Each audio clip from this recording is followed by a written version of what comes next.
in a discussion that's led by Dennis Archer Jr. But as we talk about just the city, the progress of Detroit, that's always been a topic here that gets covered and talked about. What Detroit's doing right to move forward should set the stage for an interesting look at what cities from around the country are doing. Joining us this morning for Pancakes and Politics, I'll let you take a look at the stage here. Actually, they moved. Look at that, Mike. They were sitting there nice and comfy, and they disappeared. But I will tell you that you're going to hear from, here on Local 4 Plus, Mayor LaToya Cantrell, who is the mayor of New Orleans, Louisiana. Mayor Andre Dickens, who is the mayor in Atlanta, Georgia, and Mayor Stephen L. Reed from Montgomery, Alabama. The crowd making their way in right now here at almost 7:49 here on this Thursday morning, getting ready to get settled here as they get started. And again, it's not called Pancakes and Politics for just any reason. Folks are getting breakfast, getting ready, grabbing some food, and going to sit down for a round robin of questions, as we say, led by Dennis Archer Jr., who will introduce the panelists coming up in just a few minutes. And then following that, here on Local 4 Plus, if you stay with us, of course, as we always do, we'll have a little post-game show to talk about what we heard in this forum today. And they're now calling for people to take their seats, and we're going to get started here in a minute. But on that post-game show, if you stick around, we'll talk to some of the key members who were in the crowd today, and as well as some of the panelists on what the big takeaways were today. So with that, stay with us here on Local 4 Plus, Pancakes and Politics, getting underway right after this.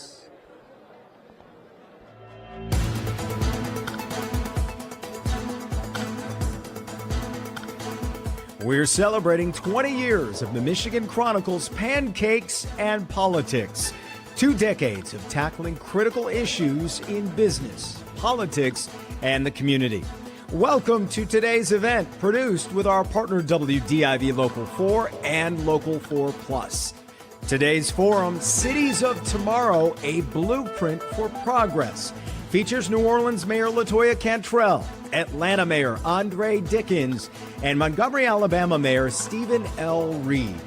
Our moderator today is Dennis Archer Jr., Chairman and CEO of 1642 Ventures. Today's conversation brought to you by PNC Bank, Walker Miller Energy Services, DTE Energy, Rocket Companies, Delta Dental, and Business Leaders for Michigan. Now here's Kathy Ned, President of Real Times Media News Group, to get the show started. Good morning, everybody. Good morning. Thank you, Rochelle. Welcome to the 20th season of the Michigan Chronicle Pancakes and Politics Forum 3. We have an amazing panel of mayors for you today from around the country to talk about Cities of Tomorrow, a Blueprint for Progress. They have very tight schedules, and we really want to hear everything they have to say, so I'm going to get out of your way, and you know that means we're going to hear from our title sponsor. At this time, I'd like to bring up Mr. Michael Bickers, Regional President, Detroit and Southeast Michigan for PNC Bank.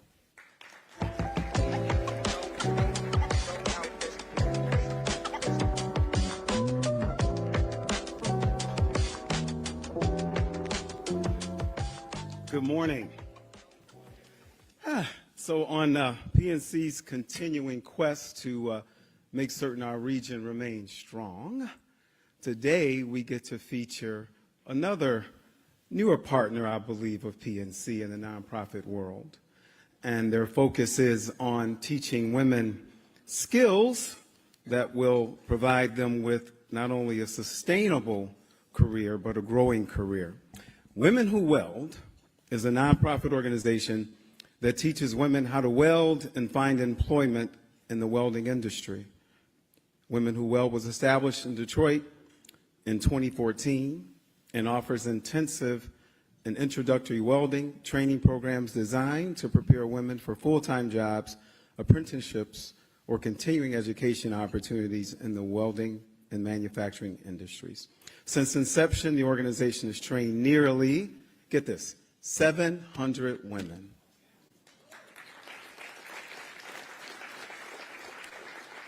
So please welcome my guest, if she could stand. Is that not here yet? They'll be here soon.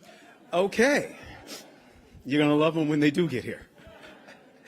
Again, we've got one more session to go, and I just wanted to quickly reemphasize. We'll be able to go to the video, right, Tamika?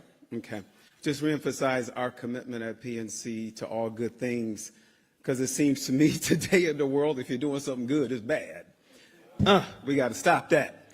Let's go to the video and learn more about women who weld. Thank you for listening. Thank you for your support. The whole world kind of shuts off when you're welding. It's just pitch black. It's almost like being in outer space. It's kind of like a magical skill. We are joining two pieces of metal together and we're heating them several thousand degrees. That in itself is just a powerful act. I grew up with a single mom. College was never really an option.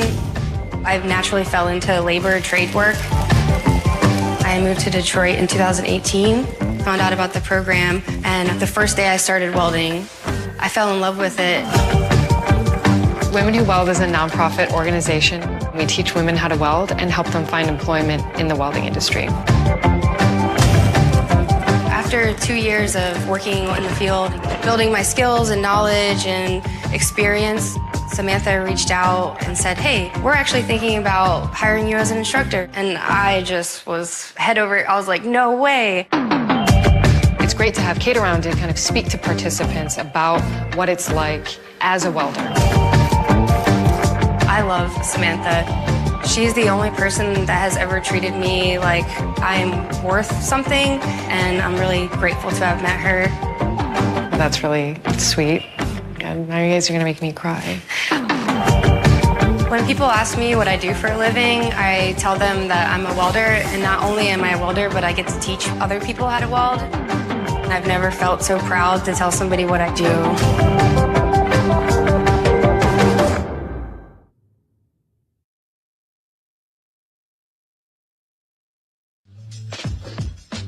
Good morning.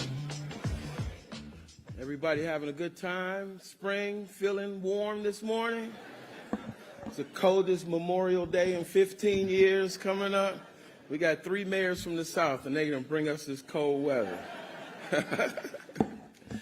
Good morning. My name is Hiram Jackson. I'm the publisher of the Michigan Chronicle, and this is our 20th year, our third forum in our 20th year. Give yourselves a round of applause.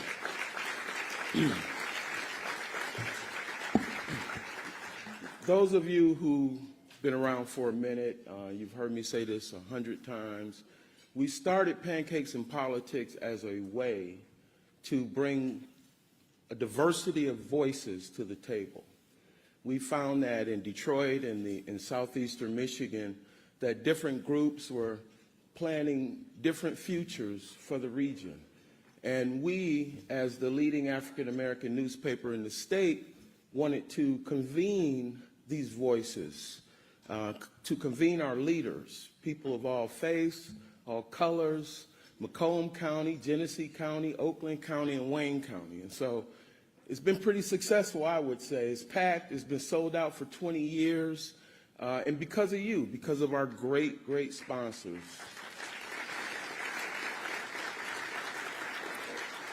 But today is special. I was mentioning to our great panelists that we typically focus on local issues. That's our bread and butter. Michigan, Southeast Michigan, and Detroit. But in celebrating our 20th year, and also this is a critical year because we have a mayor's race, and Detroit has obviously been on a great comeback. So it's a great setting. It's a great setting. It's a perfect setting to have these amazing leaders come in and talk about the progress that they've been having in their cities as we seek our new leader here. So thank you for coming. I'd like to thank a few people. Ms. Kylie Wells, is Kylie here? Sky? Just want to, when she comes in, tell her I said thank you. She was very instrumental in helping us bring Mayor Cantrell to town. I'd like to thank our sponsors, Rocket, DTE, Energy, and Delta Dental, great platinum sponsors, and of course, Walker Miller Energy Services. Give Walker Miller Energy Services.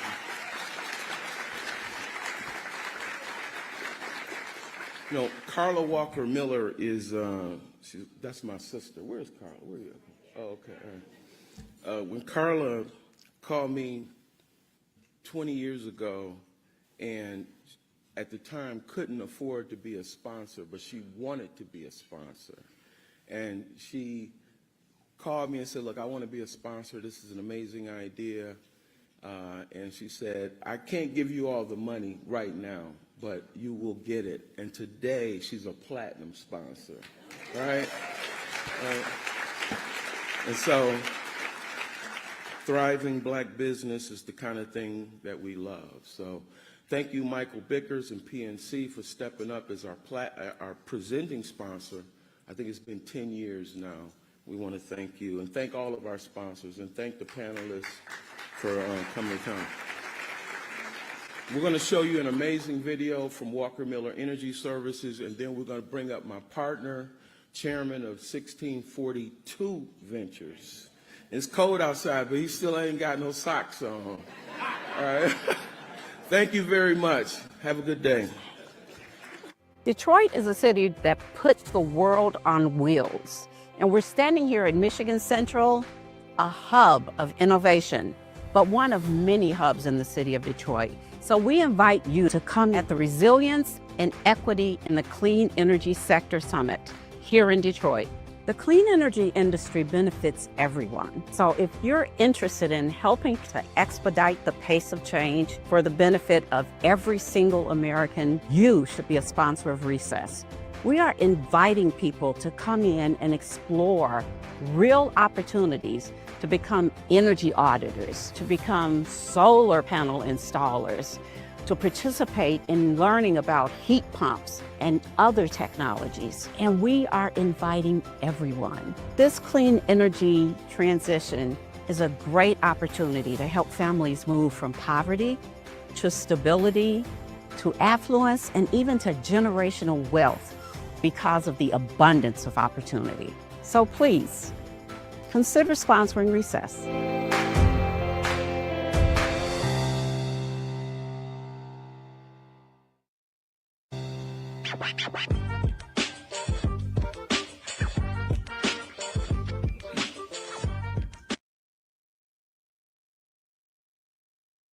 For that music. Thank you, Jamel. Good morning. Thank you, Hiram. I appreciate the introduction, but I'm not thanking you for keeping my youngest son out till midnight last night. We were all hanging out with some of the mayors, and my son Trey said, I'm going out with Uncle Hiram and Uncle Frankie. I said, good luck. But good morning, everyone. We are going to be on a little bit of a tighter timeline because one of our panelists needs to catch a plane, and we think we have every bit of his exit out of the building and walking onto the plane planned. But we want to get him out of here so he gets back to Atlanta safely. So with that said, I will first bring up our panelists. Ladies first, Mayor Cantrell, if you could join us, please. Elected in 2018. All right, how y'all doing? Got a lot of love for your city. Our family was close with the Moriels, and I still talk to Mark and Michelle pretty frequently, but you are the first female elected mayor in the city of New Orleans. Congratulations for that. Mayor Reed, if you could come up. I think Hiram picked you because you're a Q, but you can come on up here anyway. Montgomery, Alabama, y'all. I will say, Mayor, that your path is similar to that of my father's in that you were a judge, a jurist, the first probate judge, African-American, and then went on to be the first mayor of Montgomery. So welcome. Glad to have you here. Yeah. If y'all nukes in the building, we got Andre Dickens. Mayor, come on up. You know, the 61st mayor of Atlanta, we have always here in Detroit had a very kindred relationship with the city of Atlanta and have had great relationships with the mayors. But I would say in terms of the Detroit-Atlanta connection, I think this is probably the best and the strongest. Mark Hardy is here, and I think Mark is in large part why that is, because he's got dual citizenship, I think, between Atlanta and Detroit. So Mark, thank you for helping facilitate the mayor being here. If there are any elected officials in the House, if you would stand, just be acknowledged. Any in the building? Councilwoman, thank you. Sheriff, thank you. If there are any candidates in the House for any of the offices coming up, please stand. Santil, good morning. Councilor Todd, good morning. And I got a particular purpose. We don't usually do this one, but if there are any formerly elected officials in the House, if you would please stand. That's good. That's right.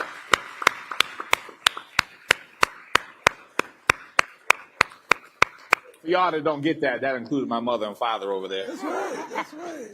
You know, it's interesting, and for Bob and Jason and others that are in the news, it's interesting because I'm sure as you prepare for your newscast, and for many of you as you prepare to give remarks, you have to always be able to pivot as it relates to what comes up. And so it's interesting because, you know, unfortunately, overnight we heard of or early this morning, the shooting that took place in D.C., which I was very saddened by because that problem continues to persist even within our borders. And the next, which is going to affect the three of you all, the House passed the budget, which is going to add $4 trillion to our federal debt that was already at $36 trillion. And so a lot to talk about, but the first thing I want to talk about is how you all are operating in this environment. And the first part of that question is related to leadership, because we are in an environment where I'm sure a lot of your constituents want you to fight, and rebel rouse, as my father would say. And you are in a precarious position, and we saw that with our governor, Gretchen Whitmer here, who took a lot of critique for seemingly cozying up to the administration. But then we come to find out she saved our military base, got us 16 new jets, billions of dollars of investment because of the way that she strategically worked with the White House and the administration. Talk about leading in an environment where you have constituents that may want you to behave, act, and speak in one way, but you know that acting in another way is better for them and helps you fulfill your fiduciary responsibility to move your city forward. Mayor Cantrell, we'll start with you. Okay. Well, good morning once again, and thank you for having me. You know, I would say that for me and my experience in New Orleans, in the state of Louisiana, which is a red state, it didn't just start with the re-election of President Trump. I have been serving now since 2018, and coming in, it was under Trump, and then, of course, changed to Biden, and now back to Trump. But operating in a red state and the city of New Orleans, that blue dot, I've always been looked at as being the fighter in the state, regardless of what's happening at the federal level. So I've been very consistent during, and leading under the first Trump administration. I still had less than 1% of $2.4 billion spent when I got in there. So I had to do and get ready and to do the job to get those dollars onto the ground and save them federal money. So I had the experience of working under that administration that's now back, but moving it through, getting it done. And now back to Trump, it's locking up those dollars that we were able to benefit from even under Biden. But again, already spending that federal money, getting it out of the door, which sent the message that we were about doing the job.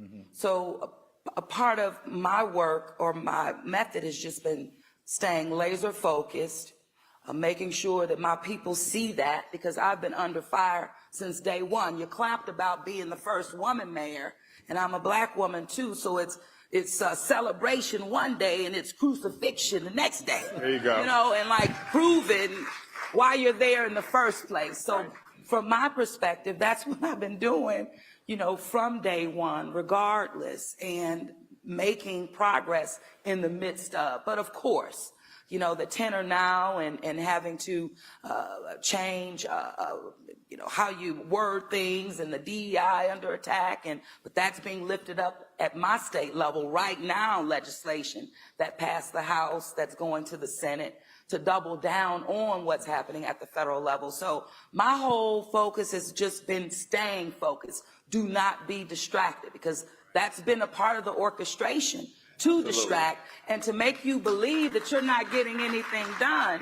And so this is also about leading through COVID and the like, and being a leader in that space nationally. So I've pissed off a lot of people from the start. You know, so no, seriously. So it's not just about the current. It's been my whole tenure that's being there. I'm sorry for the two of y'all for asking her first. I love it. I love it. But would you like to comment on it? How you lead in this environment? What she said. Mayor Cantrell always is one to speak, I think, a lot of truth to whatever situation she's in. While we respect her so much, we appreciate her for that. And I do have a few things to add, but I certainly want to thank the host. I want to thank all the sponsors for doing this. I think sometimes this can be underestimated if you're in a place where you don't have business and politics coming together. As the first black mayor of Montgomery's 200-year history, we haven't always had that. We've been a city known for prayer, protest, and politics. We are the state government's capital, much like Lansing, but we haven't talked a lot about profit. We haven't talked a lot about building businesses and doing the things that have been done in Atlanta for so many years, or New Orleans for so many years. And I have so much respect for both of my colleagues, one serving with them at the African American Mayors Association, but also just individually and the ideas they bring. And I think for a lot of us, in particular for those of us who've had to deal with Republican-led state administrations, you have to understand the exercise of bobbing and weaving. You have to understand the old Ali strategy of rope-a-dope. And you can't be out there wailing away at everything that comes from your state legislature, that comes from your congressional representatives, much less the White House. I was blessed to be able to come into the Biden administration. I was elected in 2019, so President Trump was on his way out. Not a lot was being done in that last year. And so we came into 2020. I say blessed, we came right into COVID in the first 100 days of my administration. But I think that for a lot of us, we understand that we're CEOs. We're CEOs of multi-billion-dollar entities. And I'm going to come back to that in a little bit before we finish.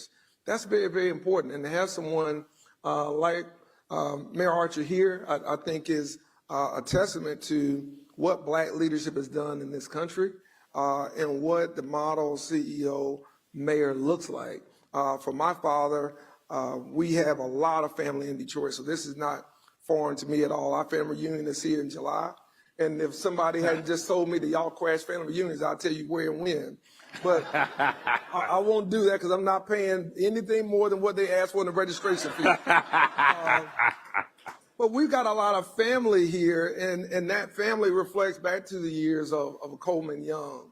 Who's from Birmingham, reflects back to the Mayor Archers of the world, and so many who really set the example, I think, for a lot of us. And you have to be able to navigate changing politics at the state and federal level, because ultimately our residents want us to deliver. And that's what they're going to judge us on, and that's how they're going to evaluate us. They don't really care what's happening or what the other rationale may be with the business side or with the political side. Can you deliver these services, and are you making a positive impact all my life. And one of the things that we have to keep in mind sometimes, and in particular, I think, is black mayors, is making sure that we balance white fears with black expectations. And that's a challenge. That's a challenge for a lot of us. And that's, you know, there's a balance. And having that understanding from the business community and having that understanding from your activists and your grassroots community is very, very hard to navigate sometimes. So I think in this environment that we're in, this is what we have been doing at the state level. It is now nationalized for a lot of people. Michigan, you all don't have to worry about that.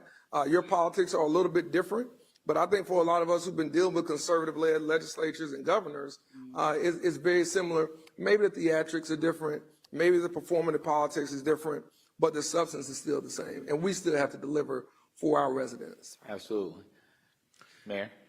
Well, good morning, everybody. I'm grateful to be here today. Thank you, Dennis, Hiram, Mark, and others for allowing us to be here today. Thank you to the sponsors and everyone. I really want to echo some of the things they said, but I'm the baby of the bunch in terms of length of time of being mayor. I've been mayor 3 years and 4 months or so, and these individuals were the firsts. They are trailblazers, the first woman mayor of New Orleans, the first African-American mayor of Montgomery. So they hit it head on. I'm the 7th black mayor in a row in Atlanta. Yeah. So I'm not a pioneer in that regard. So I really, every time we have conversations, I think about the difficult task that they've had to do to you know, come in as first and to hit it head on, and the expectations are so high, higher than their predecessors, yes, right? Even when you get no sympathy for being first. They're like, hey, what have you done for me lately? You've been here 2 days now. You ain't paved all the roads in the neighborhood. I just hit a pothole, ma'am. You're like, wait a minute, I just got here. So I really appreciate their leadership. I was, you know, when I became mayor, Biden was the president. I was elected one day, and about a week or two later, my phone rings and it's Biden on it. The White House calls. 000000000 is the number, and you're looking at your phone like, is this, you know, Russia? You answer, and the White House hold for the president. You talk to the president, he's like, congratulations. And then the next thing you know, a week later, 2 weeks later, I'm on a plane going to the Oval Office to meet him. And he takes you and meets the whole cabinet and everybody. That was welcoming. I had never been in the Oval Office before. I had never met the president before. So it was, you guys came, when they were becoming mayors, Trump was president. I don't think y'all got that phone call or that. No, we didn't. Right. So I got brought in. It was a cohort of us. It was 10 mayors that had just recently been elected, Democrats. I mean, one of them, I think, was a couple of them were Republicans, but he welcomed them too. And we had a phone number. Remember Julie Rodriguez? We had her number, this lady at the White House. She was there for mayors. And the president at that time had 4 mayors in his cabinet. Walsh and we had the HUD secretary, Secretary Fudge. Anyway, so we had all these, Pete Buttigieg, all these mayors was giving the guidance to the president, because the president knew that mayors get the job done on the ground level. You give us the money, we go through the rigor of making sure that these things get delivered. I have not received that phone call from Donald Trump yet. We did about 2 weeks ago get a contact at the White House. So we'll see how that goes. As with each of them, I am in a red state-ish also. We're probably purple right now. We're red, blue, depending on the election cycle, but we've been a red state for a long time, and Atlanta has been that blue center dot. And so navigating state politics, as they have had to do, we manage those things. We deal with what we're dealing with. We got to get things done.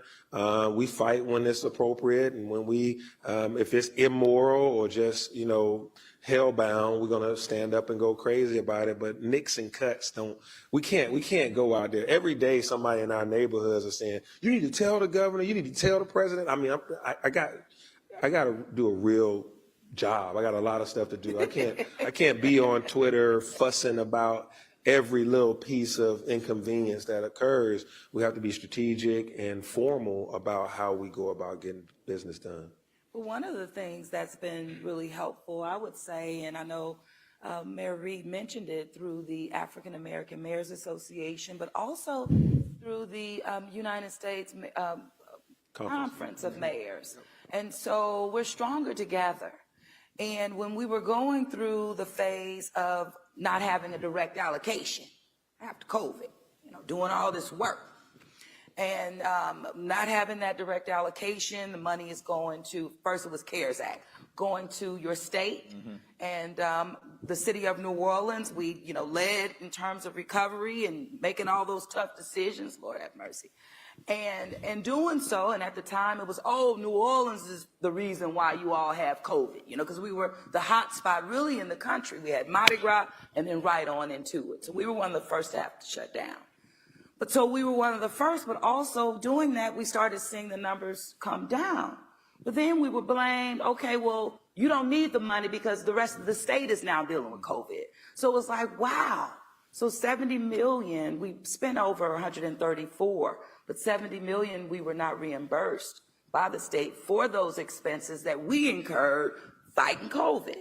So then through these, the organizations and being stronger together, we were able to really say and lift our voices collectively that, hey, we need direct allocation. We're on the ground. We know where the money needs to go, like right now.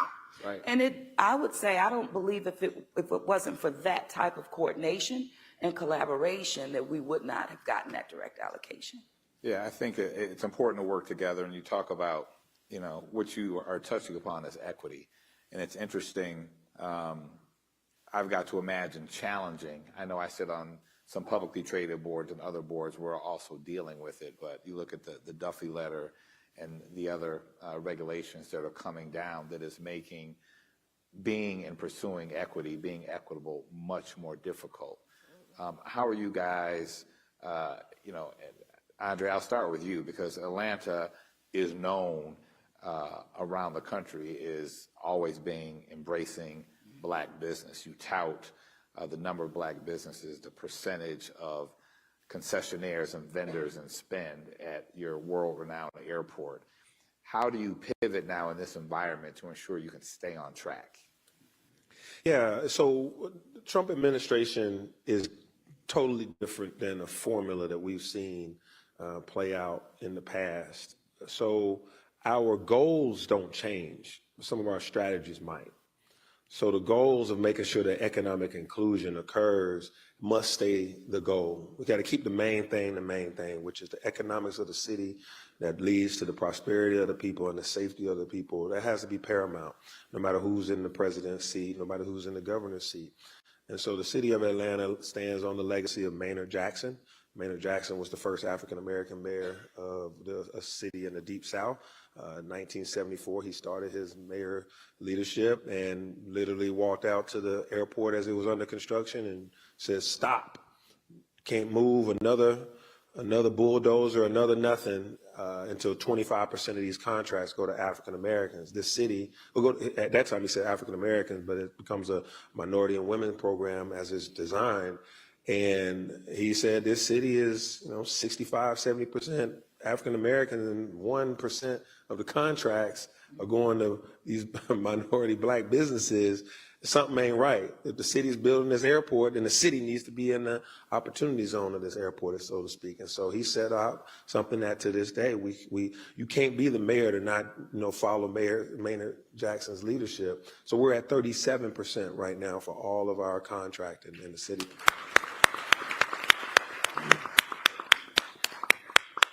And we know that DEI is under attack.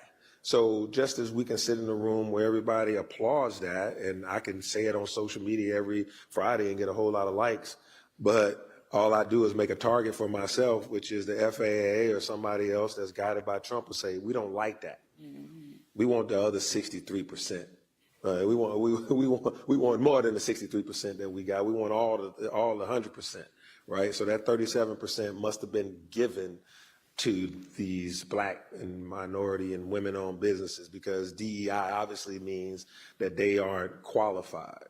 Meanwhile, we're the world's busiest, the world's most efficient airport. I got $1 billion worth of construction happening right now at the airport. And it is run by the mayor and the city council. This is a city airport. But every 4 or 5 years, the state of Georgia legislature, which is largely Republican, they want to take over that airport because it's the largest economic generator in the Southeast, really. That airport has 60,000+ employees. Every major airline goes in and out of there.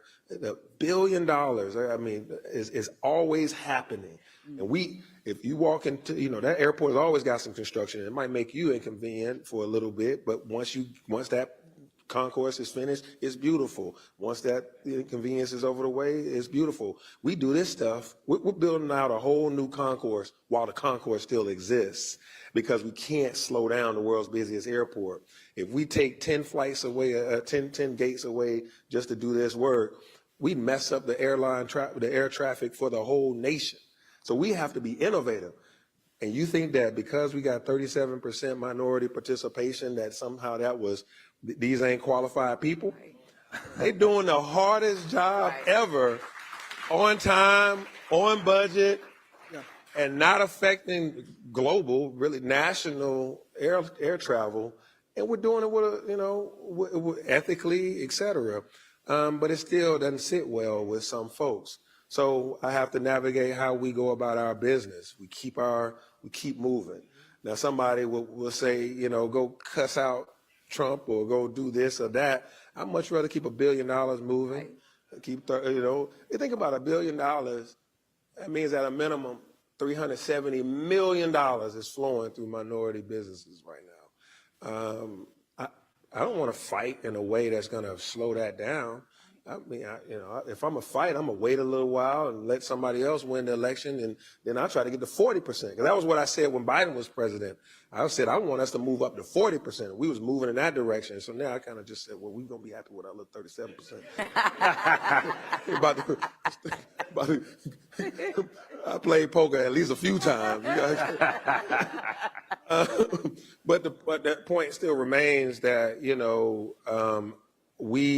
we know the position that we hold in that regard. The city of Atlanta knows that the nation watches what we do in this space, shared home of civil rights here in the Deep South.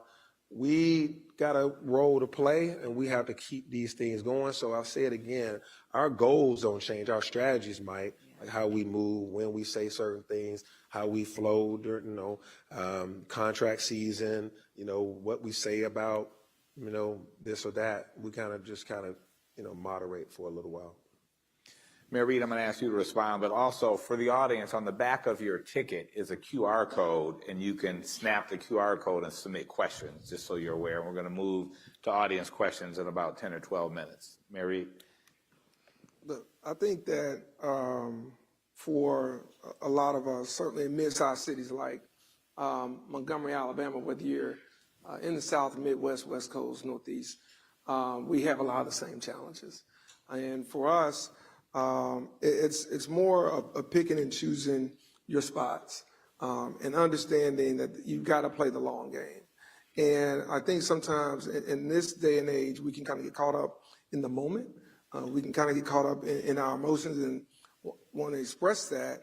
However, again, I think as mayors and as CEOs, we have to think about what's in the best interest of our shareholders, and those are our residents. Mm-hmm. And many of them have been in communities that have not had investment. Many of them have been in jobs that have not had the type of support that's been needed. And so how do we lead? And what example, do we set? And I think for a city like Montgomery, which, again, having Atlanta 2 hours, from us, and New Orleans 4-hour drive from us, we're able to kind of see how these economies have grown. We're able to see what has been done over the years, how these mayors have been leading their cities. We share I borrow a lot of their ideas, whether they know it or not, because they have been in cities leading majority minority cities for a long time. And that's different because your housing issues are different. Your work wages wealth issue is different. Your health care, your education, All those things are different. And that's not just in the South, that's writ large in the country. So I think for my position, it has been how do we pick our spots and what do we utilize to make the best impact? How do you leverage two Republican senators, one who lives about 1.5 miles from me, whose kids went to the same preschool at the same time with mine. So I knew her before she was on the Appropriations Committee for the United States Senate.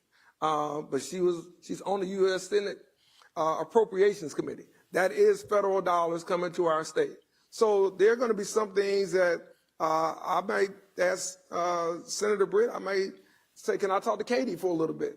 And Katie isn't Senator Britt. So I need to talk to you about what's important to your city, your neighborhood, and your state in a different way than what, politically one may feel like they have to do to address the public relations part of politics. But ultimately, I want to move the needle.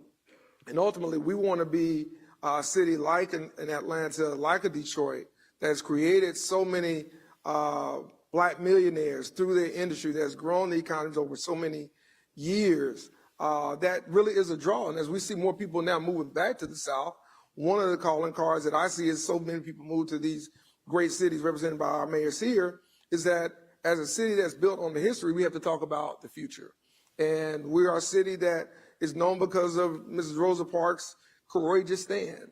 Mrs. Parks, as everyone in this room knows, lived here. And I remind people in Alabama, they fled. That's right. Raymond Parks fled, and the people that he cut hair with still cuts at Howard's Cosmetology right now. You can go talk to Prince Howard right now. He's 88 years old. You won't know it, but he's 88 years old. And so that's very vivid. And so when you talk about the environment and how it affects your economy, you have to also talk from our perspective about how we work together and how we navigate those things at the local, state, and federal level. Understanding there are going to be some areas that we disagree on, but again, picking and choosing those spots that we're going to get the best impact. Last thing I'll say is this. When I first got elected, I had a great, great friend, current advisor to me, who had worked in our governor's office. He said, let me tell you something, Brother Mayor. He said, I'm glad you're here. He said, you keep this in mind. He said, now, you can attack the governor anytime you want to attack the governor. And he said, that'll get you a lot of cheers. He said, but for every chance you attack the governor, there are 50 things she can do to you that you'll never know, that you'll never be able to deliver. So on the presidential side, the same was said, magnified. That, okay, if you want to get out here, you want to play activist, CEO, good luck.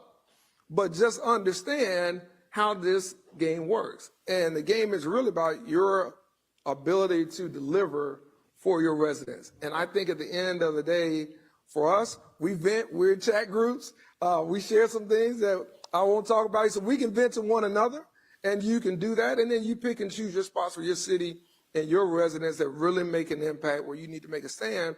But ultimately, it's about delivering for the bottom line. Right. And I think that's the approach that we continue to take. That's exactly right. We are on the ground. We can't dodge and dodge.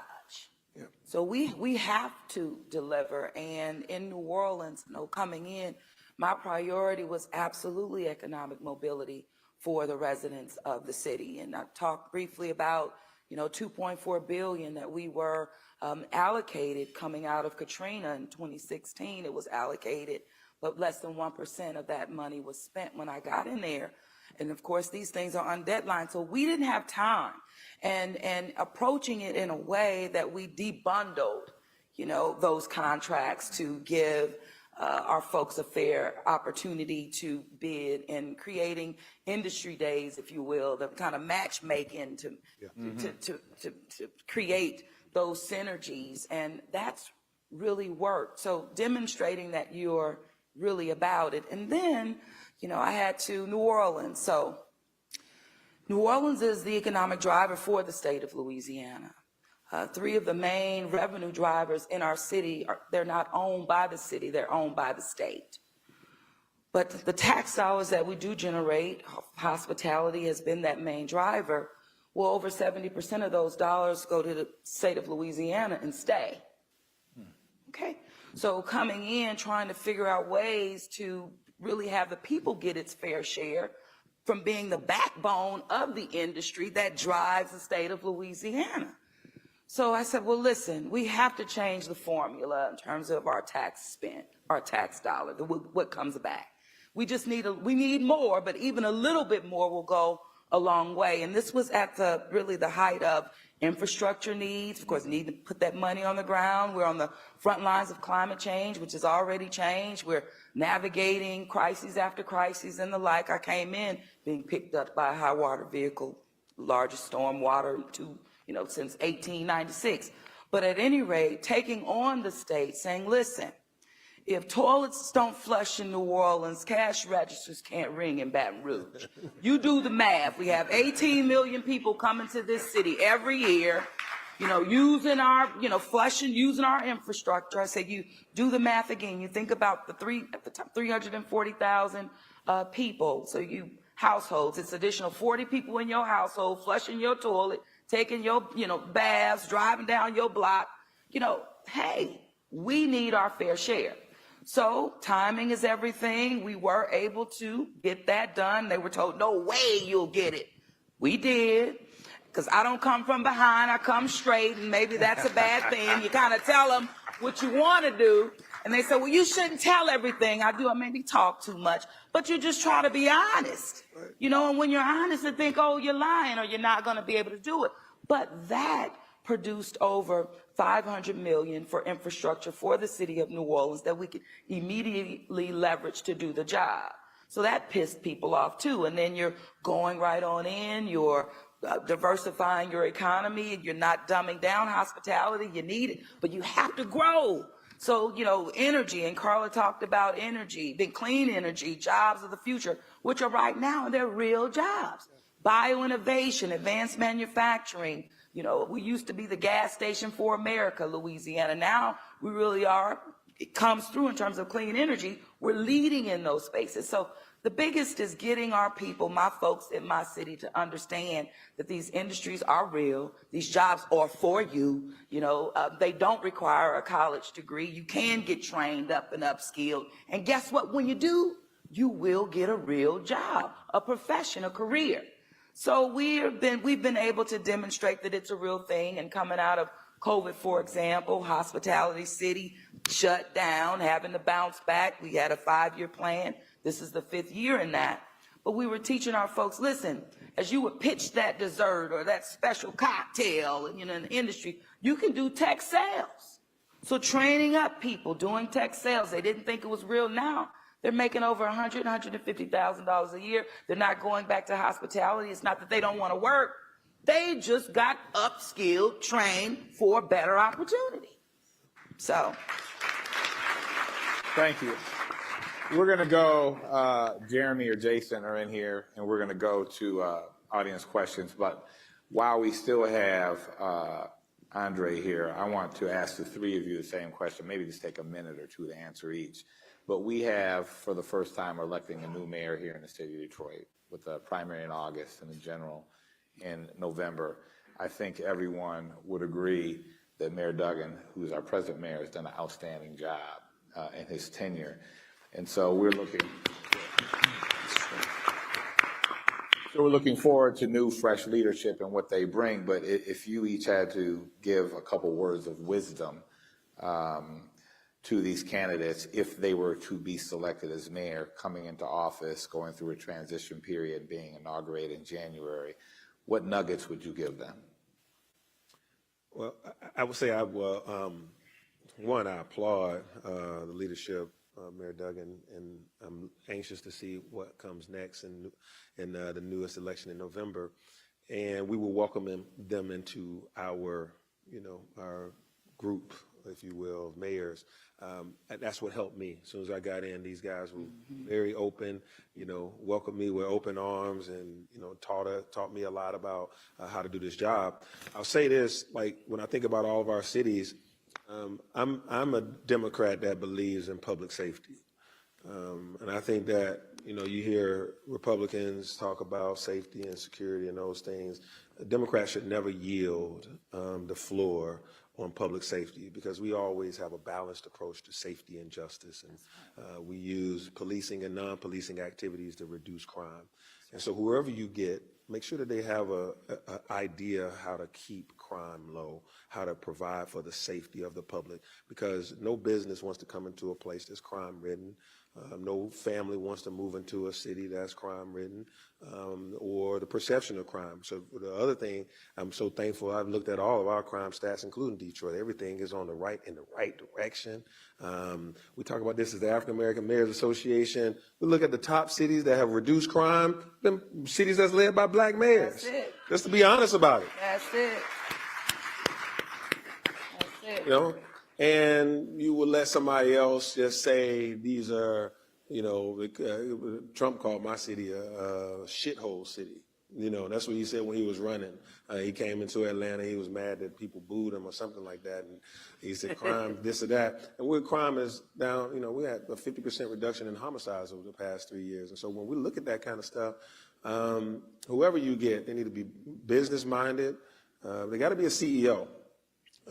We got, you know, time's up for people that just, you know, fight the power and yell real good. Yelling real good definitely get you some applause, but it'll have you, you know, dealing with crime, potholes, and garbage sitting on the streets, right? So we need to make sure that you know how to conduct business and do service delivery and be able to procure things, get permits out the door, hire and fire folks. So find you a CEO that's got a heart for people, that has a listening ear, that knows how to bring the business community together. Public-private partnerships are essential nowadays so that you can have the innovation of the private sector, you can have the people touch and the people-centered behaviors of the public sector. And so with that, I will say, you know, whoever you all get, they're going to be welcomed with open arms. We want Detroit to continue to succeed. I love the trajectory that you're on. We want to be, you know, we want to have a great, you know, exchange of ideas and businesses. There's businesses in Detroit that want to do business in Atlanta. Atlanta businesses want to do business in Detroit. So I want y'all to be wildly successful. So my phone will be open. And of course, the African American Mayors Association outgoing president right here, and all of us are going to be wide open with open arms to work with the mayor, whoever it is. Thank you. Mary. Give it up. Listen, I'll be very brief so we get to the questions. I think a lot of what Mayor Dickens said is right on point. One, thank you for putting yourselves out for leadership. Detroit is a great American city. It's a great global city with a great brand and reputation. Keep that up. One of the first things I got invited to was the World Economic Forum in this building, and Mayor Duggan was leading that and was talking about the rebound for Detroit. There are a lot of lessons for cities and for mayors around the country to learn from.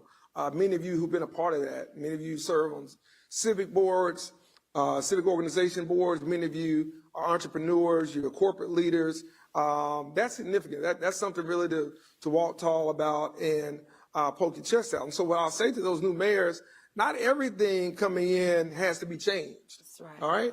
And I think what happens is sometimes the campaign kind of, you know, goes over into those first 100 days. Not everything is broken.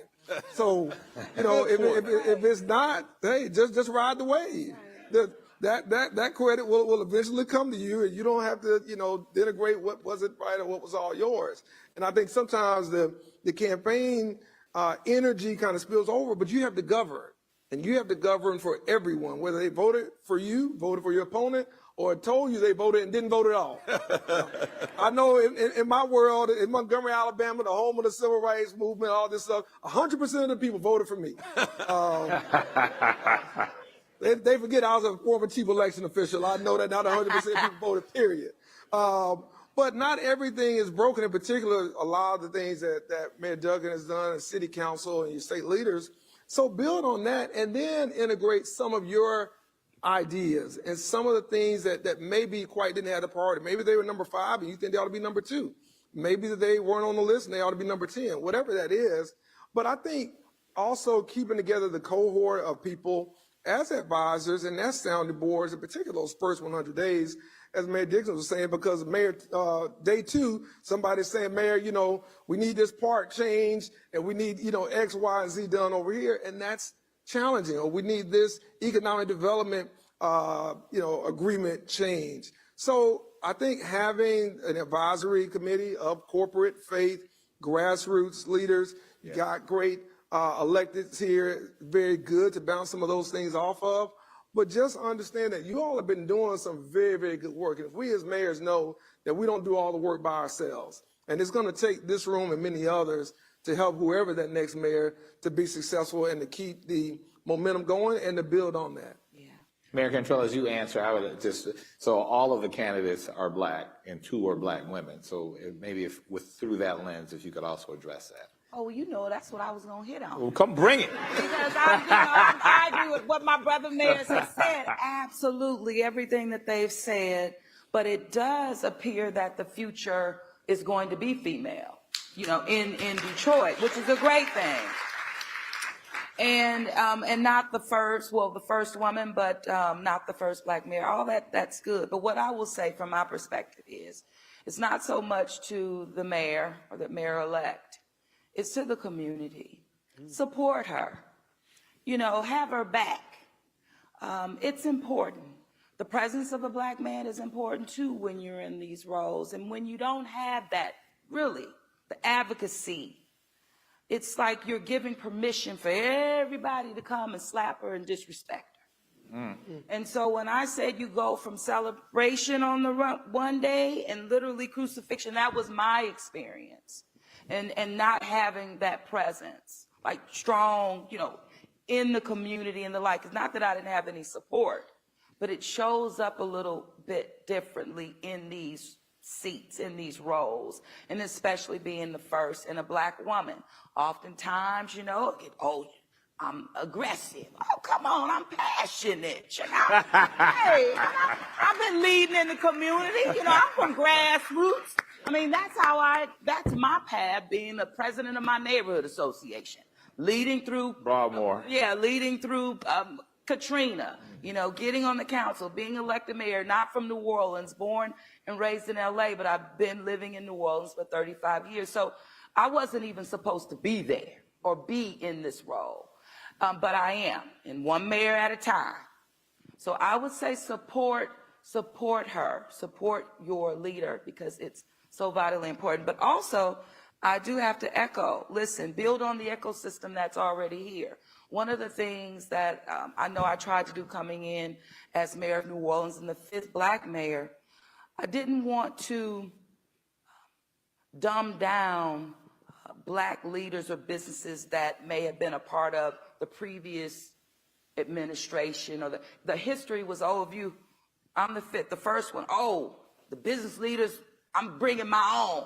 So you dumb down those before, and then the next one, oh, I'm bringing my own, then you dumb down. So you're really not building the ecosystem like I've seen, you know, my brother talk about in Atlanta. It was built on, they kept it going, and now it's that ecosystem that you cannot penetrate in a negative way. And that's what I've wanted for New Orleans. So coming in and loving anyway, that was my style, loving anyway.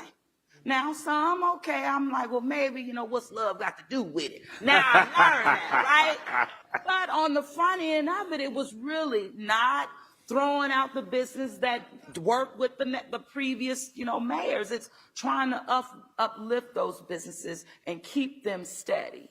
So I would say, don't throw up the baby out with the bathwater. But I would also say to the community, step up.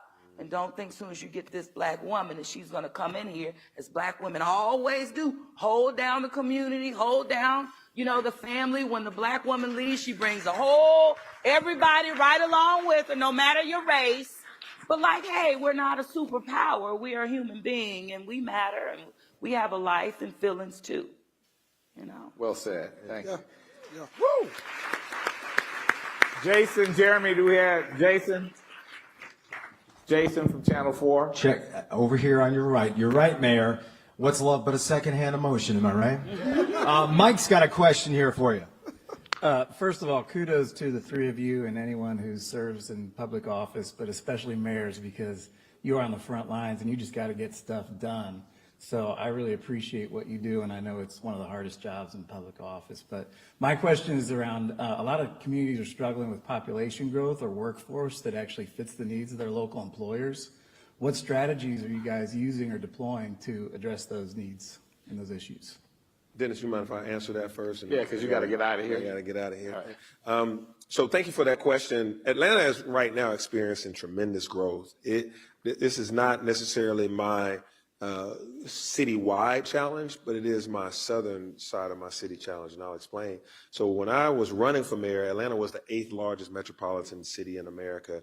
Today, we're the 6th largest metropolitan city in America. We've grown that fast. We're growing extremely fast. 2 million more people will be called Atlantans or Metro Atlantans by 2050. So the next 25 years, we're going to be seeing, tremendous growth. And where we're going to have all these people live, what kind of housing strategies we got to have, where they all going to work, what kind of industries are they going to be in, what kind of public transportation are they going to have, how do we manage this water and sewer, all this infrastructure. It's great to bring people in, but if they don't have the infrastructure to be able to support them, we will have what we're seeing, especially with global warming and all these great, crazy weather incidents. You're having floods, you're having torrential rains, you're having hurricanes, you're having trees breaking power lines almost every month. So we need people that, we're going out here saying, hey, young brother, young sister, you want to learn how to do forestry work, cutting down trees when they come down on the power line? That them people make $100,000 easy, and all they, you just got to get this certification. Same thing with EVs and all the green jobs that we have, helping them get those jobs, because those are the jobs of the now and of the future. And so what we're trying to do is have a balanced growth. Balanced growth is a thing that I keep thinking about, how we're on this great trajectory. Everybody's moving and businesses are coming, but we want to make sure that we balance that growth, because the working class folks are getting priced out of their houses and the rents are going up. So how do we build housing? You should be in the construction industry to build housing, architecture and engineering. All these things we're doing with trade schools. So we have a large amount of investment with our trade schools and creating a direct pipeline to the jobs. So we asked the business community, which is a number of y'all, what jobs are you going to be hiring for 6 to 18 months from now? And that's what we start training the students in. We don't want to just train in something that's obsolete. Nobody wants to say, hey, I'm going to hunker down, take this 6-month program and come out with no job, right? We ain't training on something that was hot in 2015. We're not training on something that was hot because you trained on it. No, what are your hiring managers and everybody training? What do they say they need? And then we go to the communities and we say, hey, you can do this. This thing that looks a little dangerous, looks a little risky, looks like it doesn't have no future, or you can do this thing right here that gets you a certification that's going to guarantee you some fantastic wages, and then from there you can go to college at night, or you can go do whatever you want to do, but you're going to have you a great job. So we're very, very focused on workforce development, and the south side of Atlanta has a lot of room. I promise 850. He's got to go, y'all. Mayor of Atlanta, y'all. Get to the airport. Thank you, brother.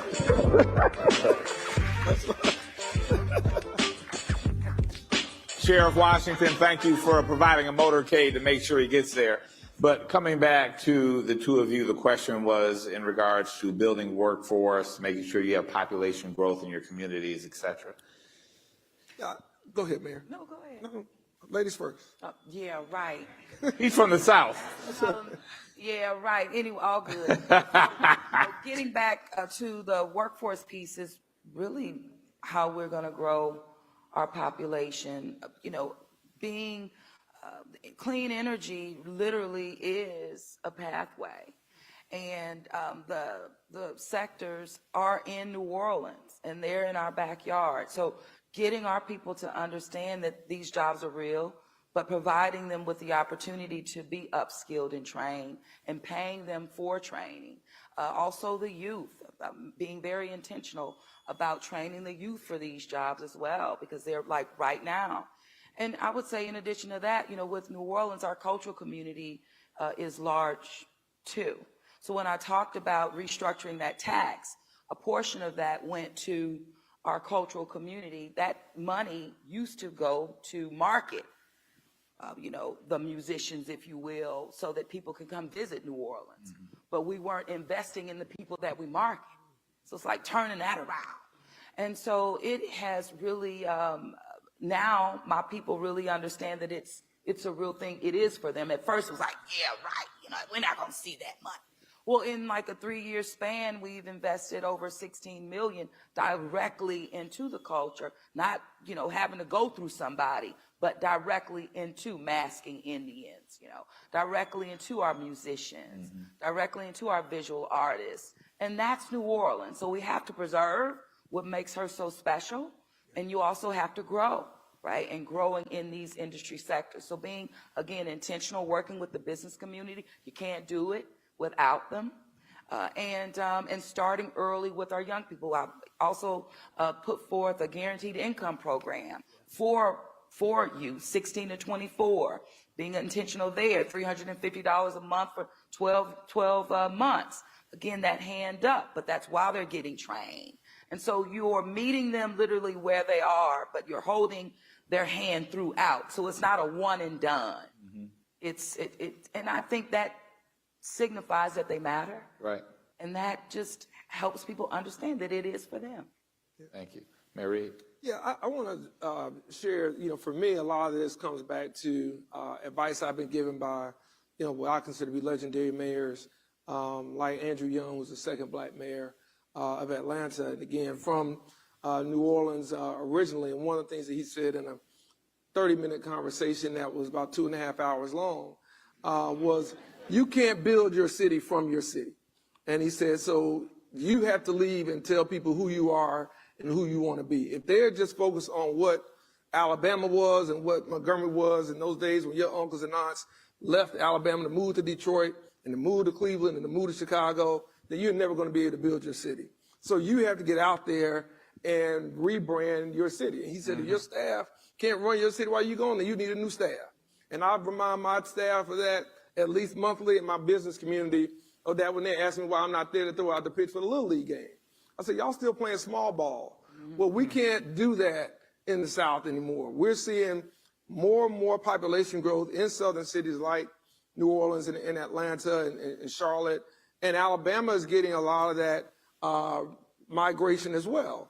The question is, if we're a product or brand, what brings them to Montgomery? What makes them think differently about the black and white images of years ago versus who we are right now? And a lot of that for us has come down to going after advanced manufacturing opportunities. Again, just Wall Street Journal article last week talked about the South really benefiting from the growth of the automotive industry, moving from the Midwest to the South as right to work states in the 90s.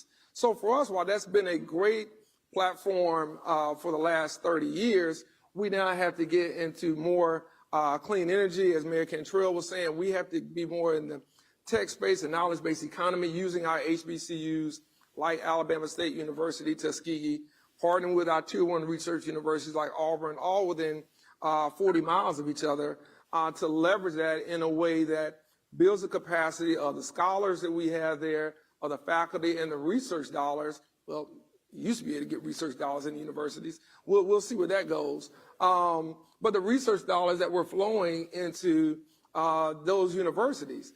And then I think from our perspective, it's about having the opportunity to get in on the ground floor and having the opportunity to bring experience and to bring growth in an area that is growing, and focusing on how we change our zoning for housing, how we change our business licensing so we make it easy for developers to get in and get out, make their money and get their idea, as well as connecting our best economic development practices with a director from New Jersey living in Philadelphia. Now he's in Montgomery, and he's really bringing more center-left policy because we were more of a right of center governed city for the last 40, 50 years. So now we're changing that with guaranteed basic income programs. Now we're changing that through public-private partnerships, as Andre was mentioning.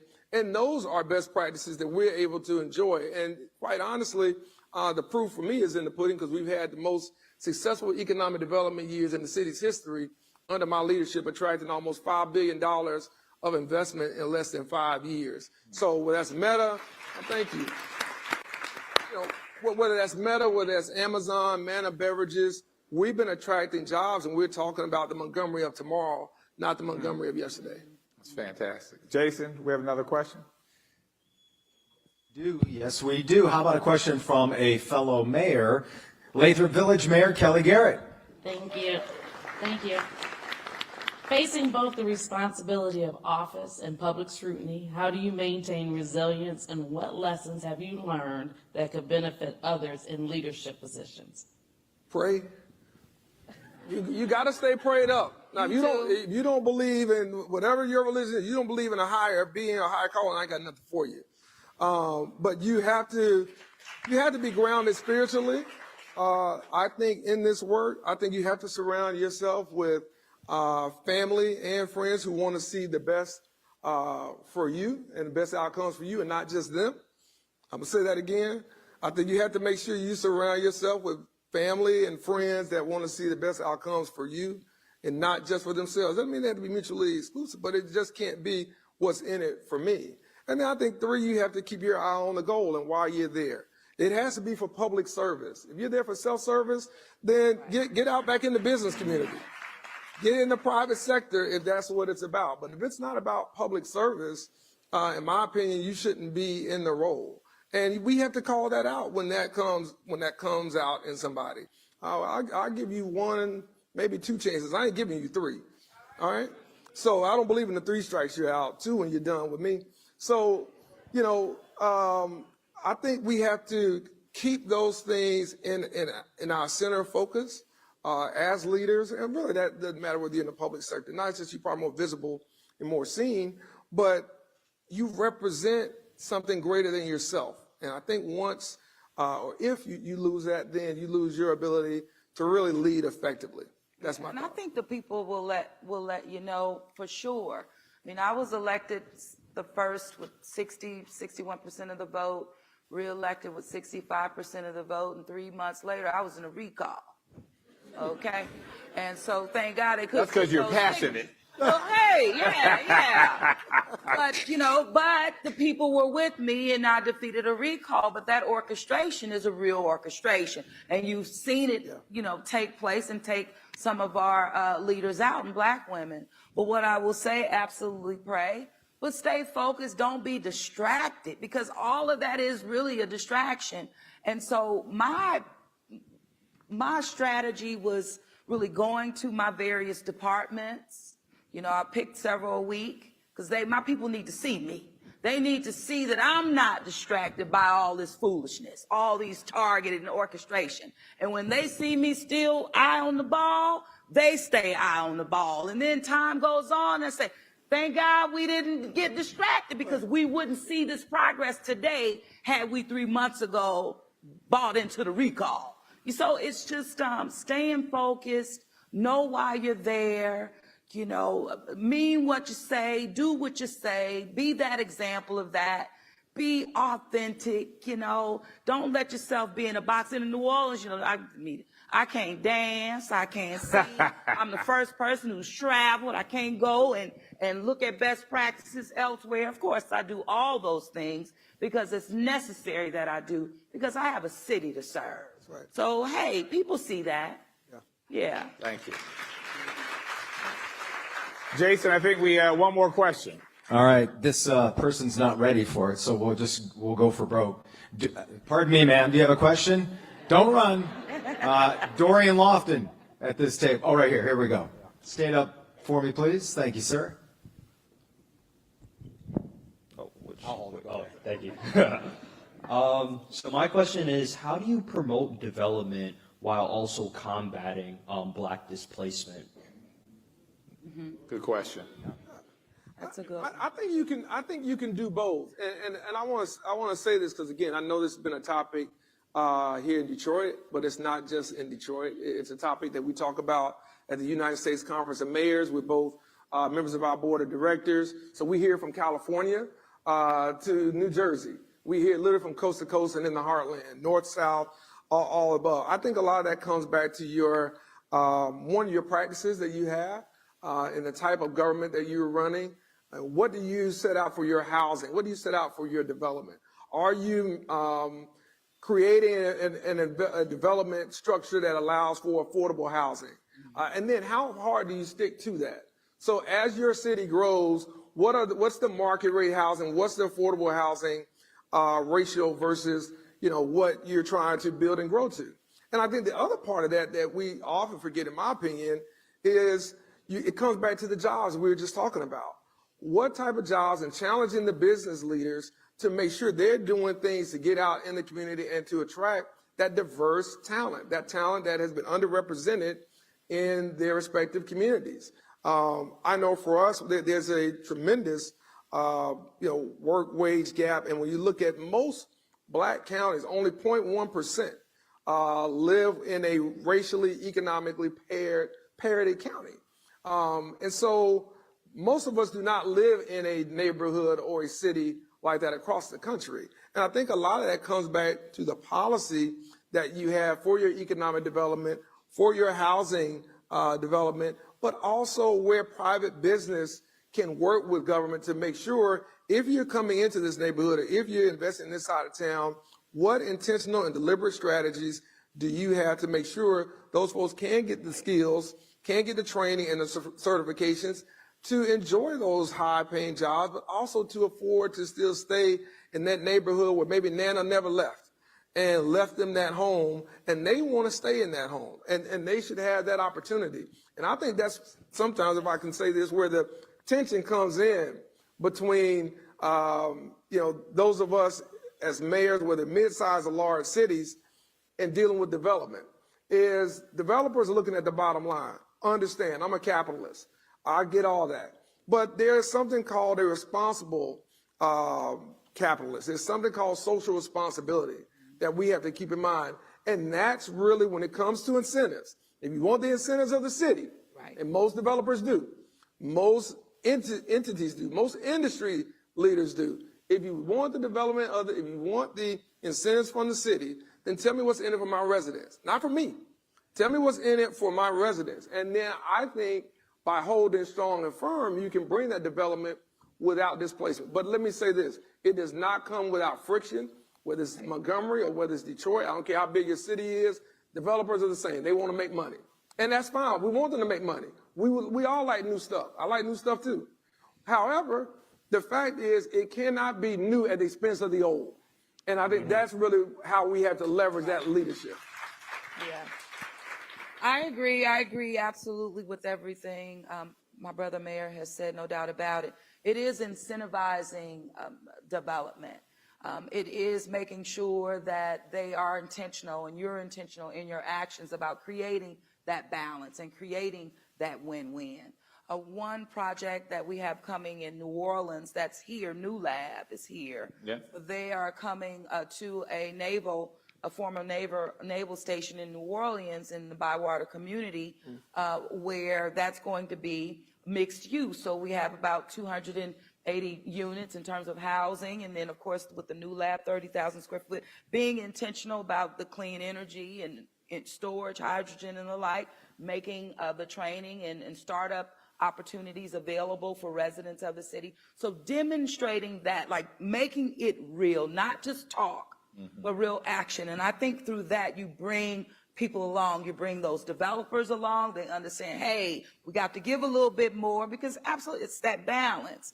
And then, you want to build transferable wealth as well. So you're giving your residents an opportunity to play, to get their fair share or to be a small developer as well, because it's not just about the large scale, it's about the small ones too. And that creates that balance, if you will. And you have to bring people along, and sometimes kicking and screaming. That's right.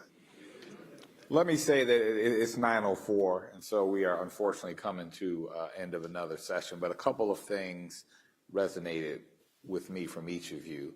One, what women have to deal with and how they are categorized often as being aggressive when showcasing otherwise known as male traits. And I admire you for maintaining your passionate approach, because it has done you well. And we didn't really have a chance to talk about your path prior to being mayor and how I believe that it was a blue ribbon committee. Your neighborhood got hit twice by disaster, and the Blue Ribbon Committee said that you want to know, we're just going to make it a green field and make it a bunch of parks. And you were like, not on my watch. So I would encourage you all to investigate Mayor Cantrell's story a little further if you have time. And Mayor Reed, you talking about balancing white fear and black expectation says a lot to black leaders in this room. So, yeah. So I thank you both for being here. I think it goes without being said to the entrepreneurs in the room that Montgomery and in New Orleans are open for business. Absolutely. And they love to have our investment down there. Thank you for being here this morning and enjoy the rest of your day. Thank you. Thank you.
Welcome to the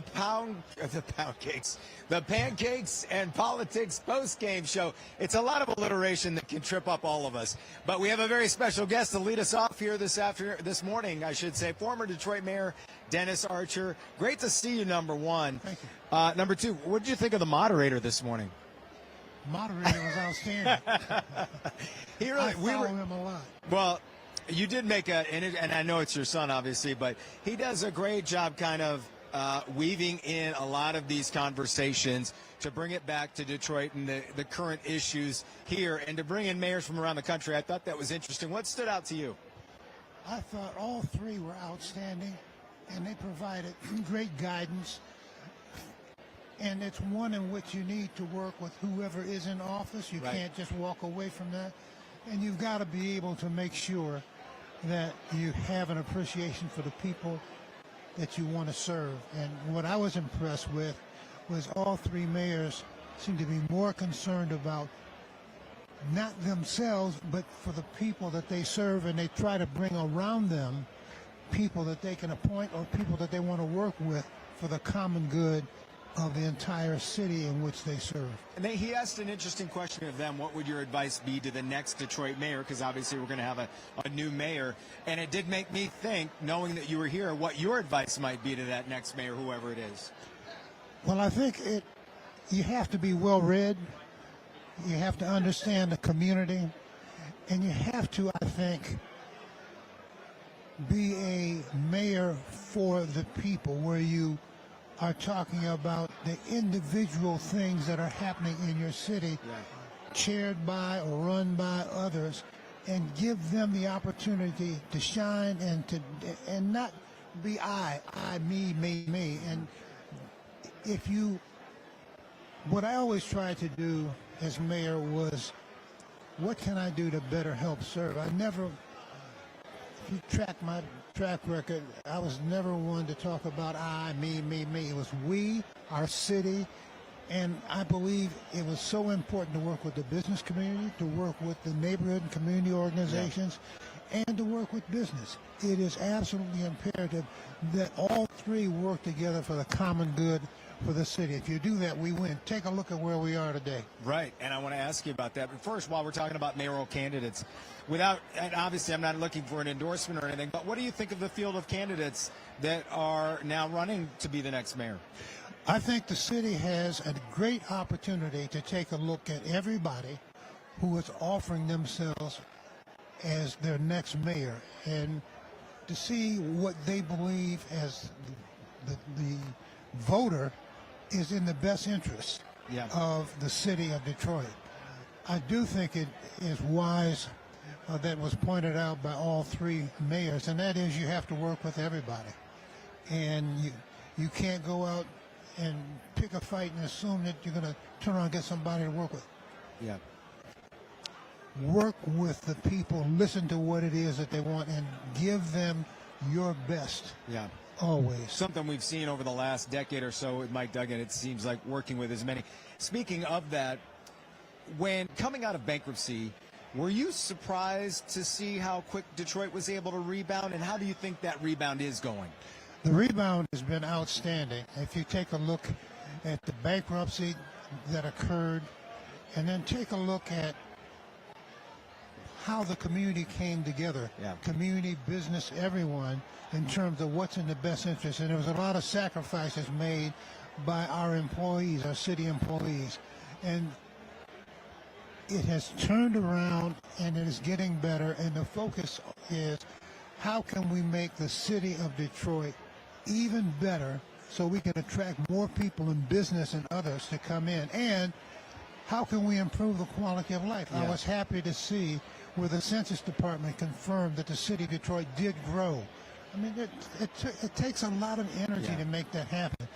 But there's a lot of opportunities here. Yeah. What do you think the key issue is to take Detroit to that next level, to make the city better, that you alluded to there? Is there one thing or several things? No, I think there's a number of things, and we will hear it from the candidates, whoever the two people are that survive the primary.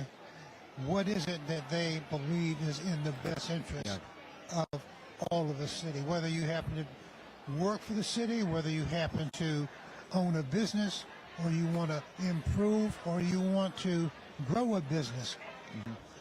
We've shown that all of those opportunities exist. Yeah. When you think about what happened with the NFL draft, when you think about the race that's coming to Detroit right in a back few downtown, days. right? I mean, Roger Penske, all the people coming in and make a difference. Yeah. We've got a great community. We've got good community organizations. We need to collegially continue to work to make sure that we put Detroit first. When we do, we'll put our children first. Yeah. We'll make things happen. We cannot walk away from educating our children. It's important that they get that opportunity. Yeah. Mayor, I could talk to you all day, but I won't. I won't do that to you. Thank you so much for joining us. Glad you were here this morning. We're coming back with more on Pancakes and Politics. Stay with us.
Back here on Pancakes and Politics on Local 4 Plus, the post-game show. And joining me, one of the panelists, Mayor LaToya Cantrell of New Orleans, Louisiana. When someone says New Orleans, do you stop them and correct them? Well, I'll just say, well, New Orleans or New Orleans, you know. Oh, but yeah. it's never Those New two Orleans. Right. I hear that once in a while, and it drives. And I'm not even from New Orleans, and I'm like, you gotta know that's not the way you do. What was your big takeaway from the? First of all, by the way, thanks for coming to Detroit to share your thoughts on all the topics going around. But what was your takeaway today from the discussion? Well, I think the biggest takeaway is understanding that, you know, mayors are right on the ground, right, and we're experiencing the same challenges. We can learn from one another in terms of our strategies, and that we're all kind of leading at the same moment in time, but we really are stronger together. So it's being together with Mayor Reed and Mayor Dickens. It's not the first time we communicate often, because again, we're in the trenches and we're on the front line, and we want to do the job. It was interesting, one of the talking points, how you are kind of embedded in a red state, and it can probably feel like you're on an island.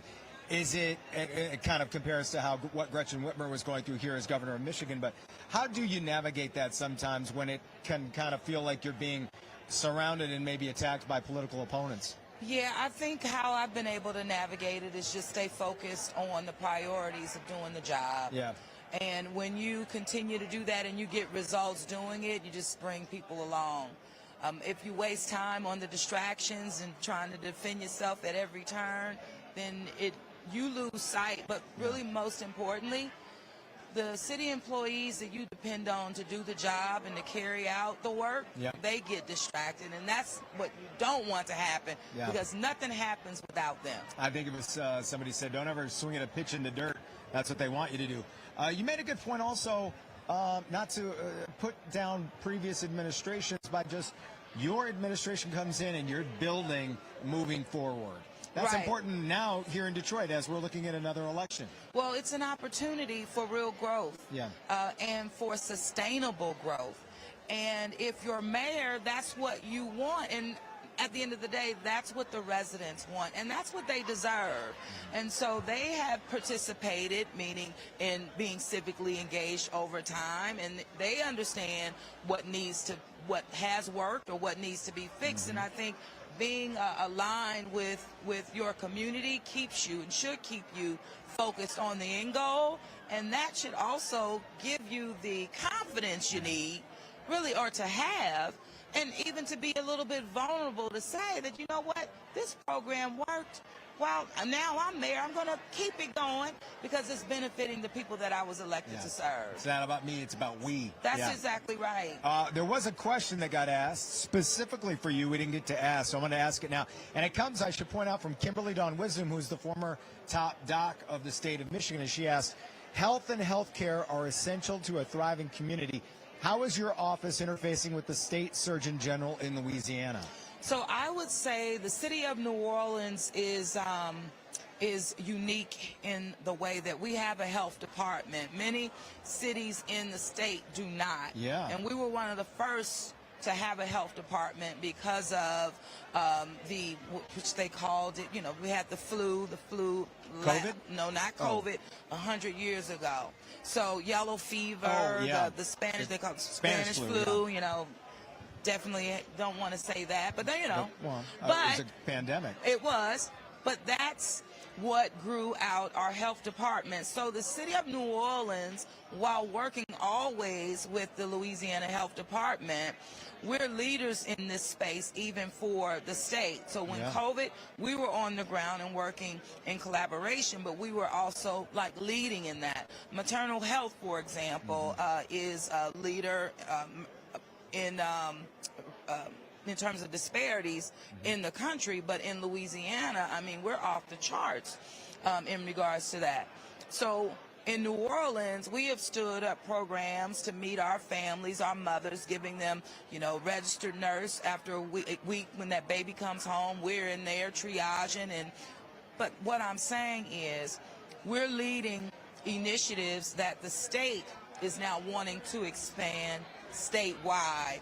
So it's not about are we working with? Yes, we are, but we're also showing up as leaders and guiding where we need to go. When COVID-19 hit, it was the city of New Orleans who made the first call. We were the hot spot, but that meant I had to also shift to make a tough decision. I had to shut things down. And that came first with St. Patrick's Day, and then the state followed. So we are just seen as, hey, understanding the challenge or the crises, doing what it takes to come up with the strategy or a solution, and therefore, we lead the way. And that's what's happening in the state right now through the city of New Orleans. It has always seemed like New Orleans is kind of the pulse of the nation as a whole, and just always being on the front lines, whether it's a disaster or leading the charge in problem solving. Mayor, thanks so much for being here this morning. Thank you for having me. Coming to town, it was great to hear from you, that's for sure. Well, I love Detroit. It's one of the greatest American cities, and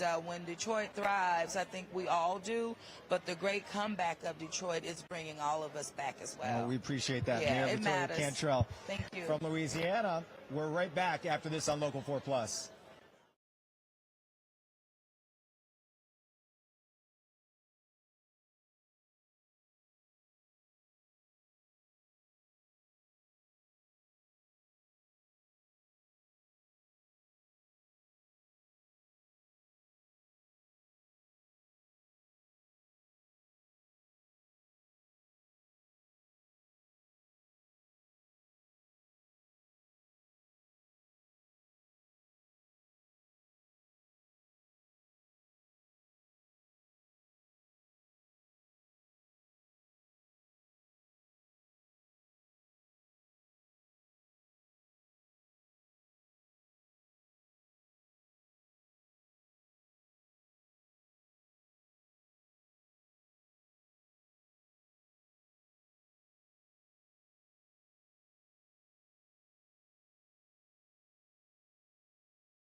Back here on Pancakes and Politics, the post-game show on Local 4 Plus, joined by Stephen L. Reed, the mayor of Montgomery, Alabama.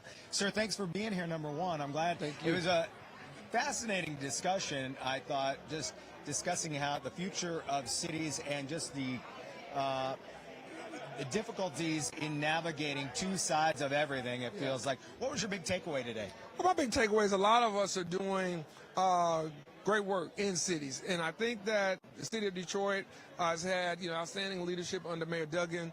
The comeback is real. It's been noticed nationally and internationally, and a lot of us, whether it's Atlanta or whether it's New Orleans or even mid-sized cities like Montgomery, are looking at how do you bring in the dollars, how do you bring in the economic development, how do you continue to grow your city while making it safe for everyone, and also providing a type of community that people feel a part of and everyone can feel seen and heard. And so whether that's through public-private partnerships or whether that's through working with our universities or working with the business community and grassroots community, making sure that we're keeping the people first and we're keeping their interests at the forefront of our decisions is ultimately what guides us and dictates whether or not we have a successful administration, but more importantly, whether or not the residents of our city really have a better quality of life, which is how we're measured. You made a great point about that. I mean, it's easy to say you got to govern your city, but hey, don't judge me for not being there to throw out the first pitch for a Little League ball game.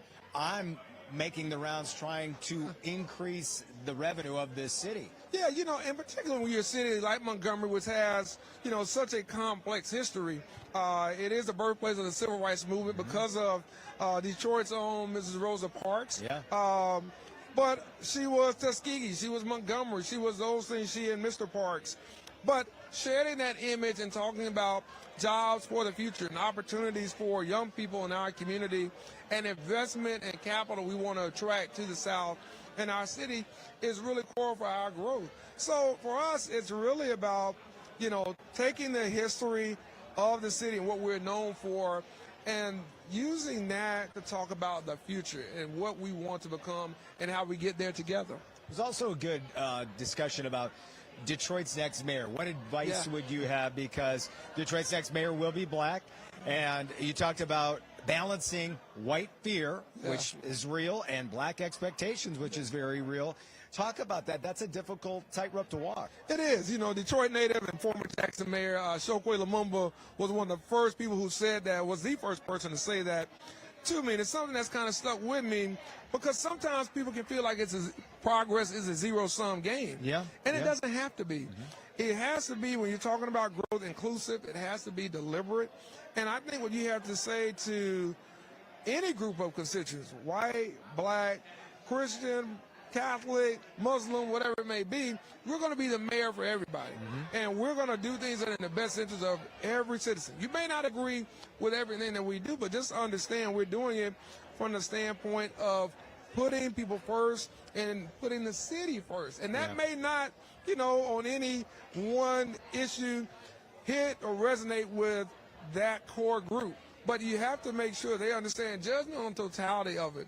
And so for those who are maybe fearful of what that black mayor may decide, as long as they understand what they're guided by, they shouldn't be.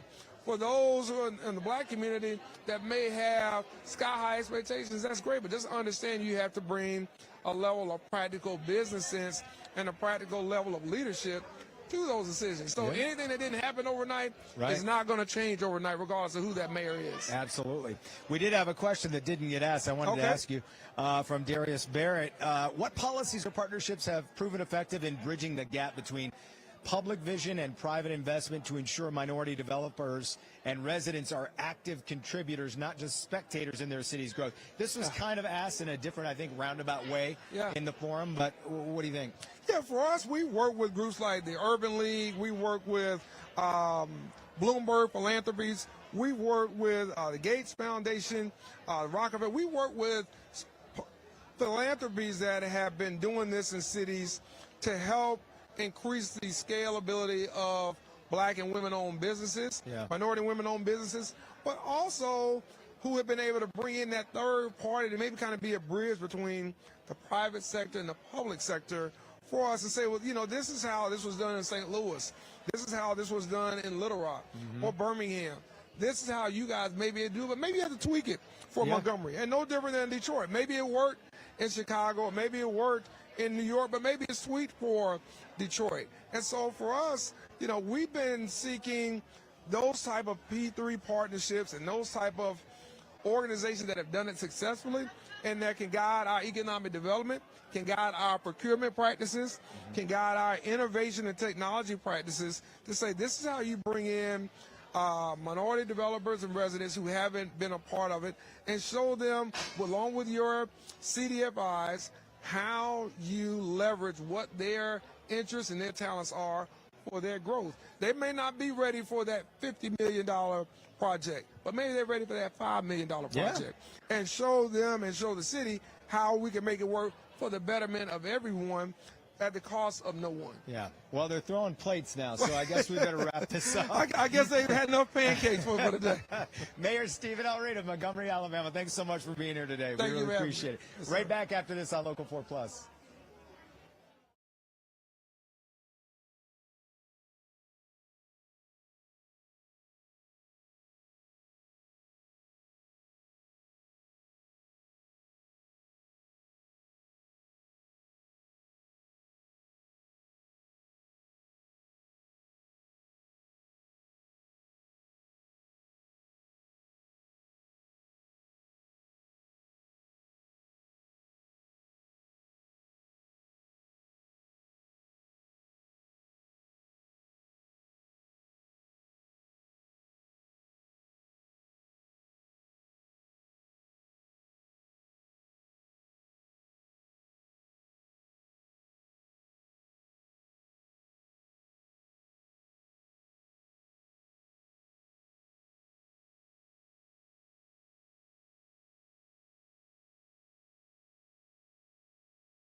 Back here on Local 4 Plus, Pancakes and Politics, the post-game show, if you will.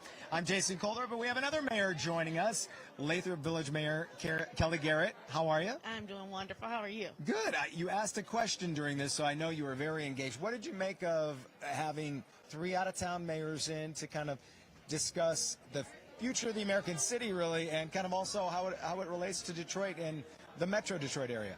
Well, I love hearing from other mayors just to know how I'm doing, actually, you know, because sometimes you feel like you are all alone on your little island. Right. And then to hear that even in the larger cities, they're having the same kind of issues. And the question that I asked was, because you're facing public scrutiny, and then you have the responsibility of your city, how do you handle that? And sometimes I feel as though I don't handle it so well, but to know that other people, and that I've talked offline with some other mayors, it's like it's hard. And so it's kind of like a camaraderie, and it is like a sisterhood almost, that you can call on them.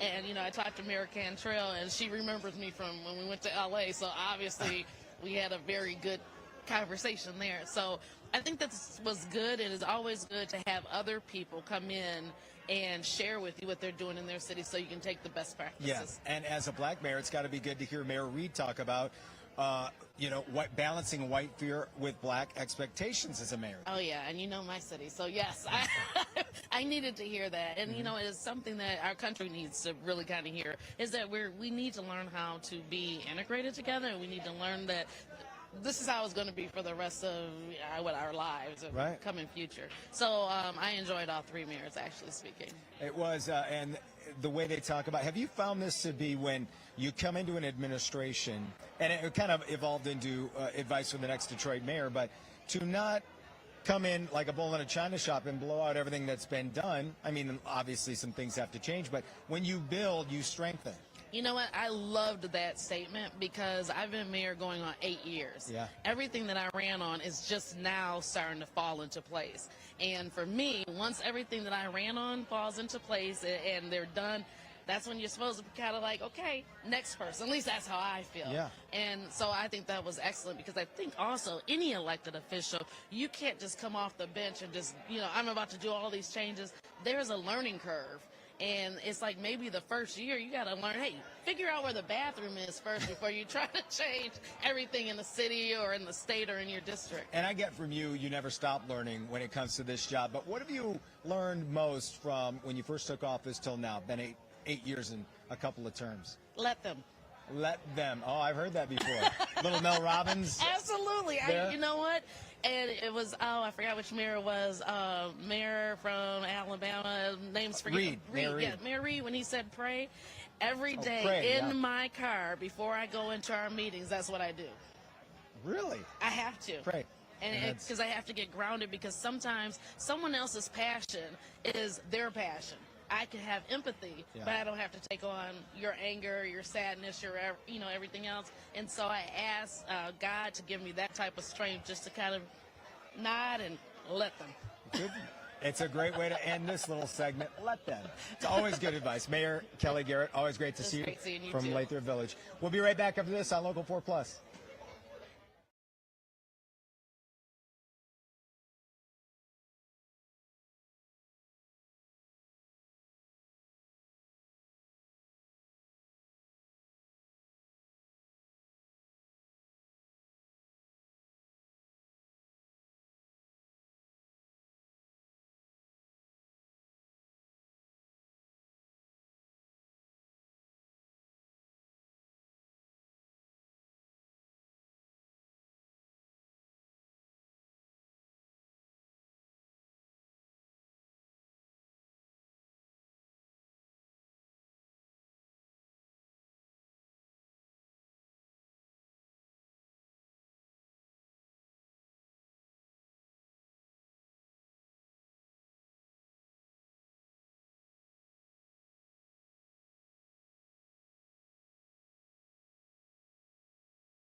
Back here on Local 4+, Pancakes and Politics, the post-game show here with former City Council member Sheila Cockrell to talk about let's talk about the event first. What was your big takeaway hearing from these three mayors from Atlanta, Montgomery, Alabama, and New Orleans?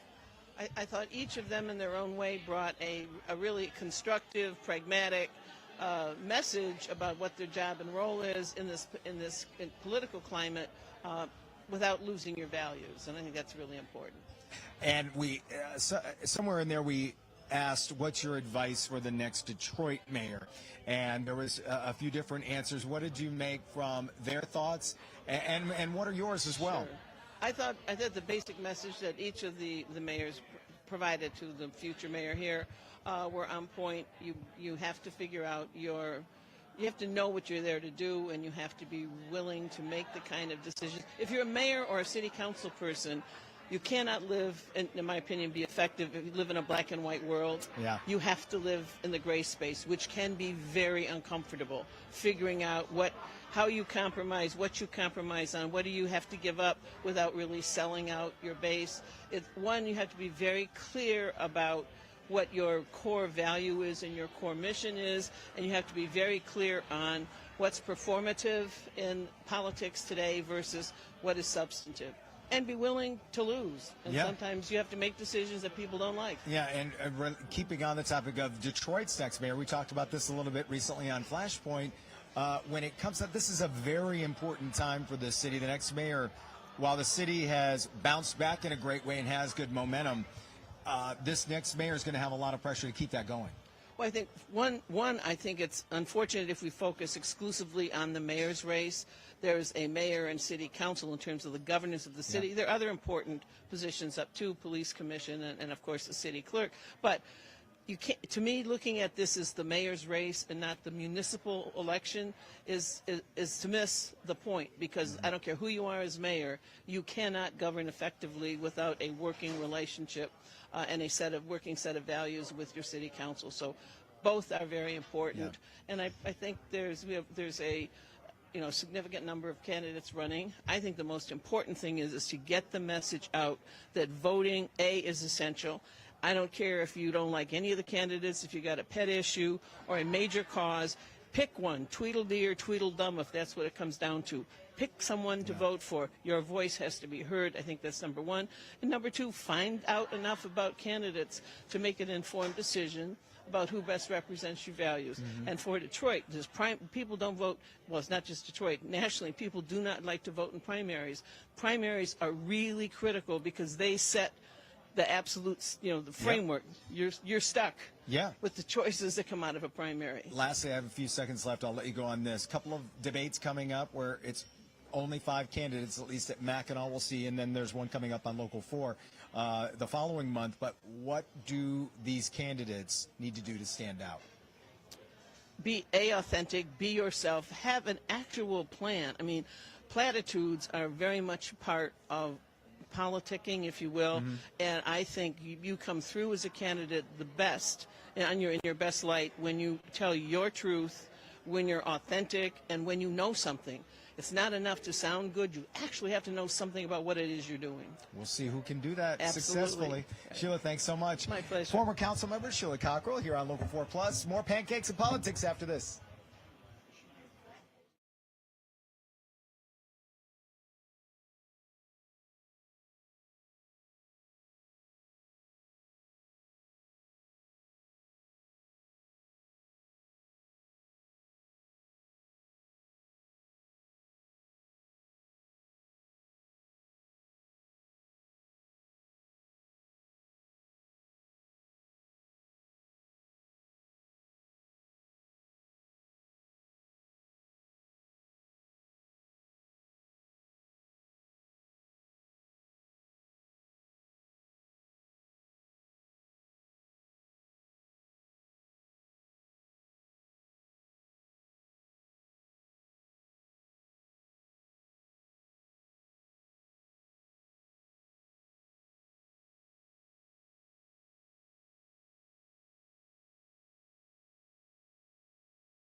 Welcome back to Pancakes and Politics, the postgame show here on Local 4 Plus. Joined now by Rochelle Riley. What was your big takeaway from this morning? If there's anybody who's interested in running for mayor, this was a literally training class on how to be a good leader and what they need to do.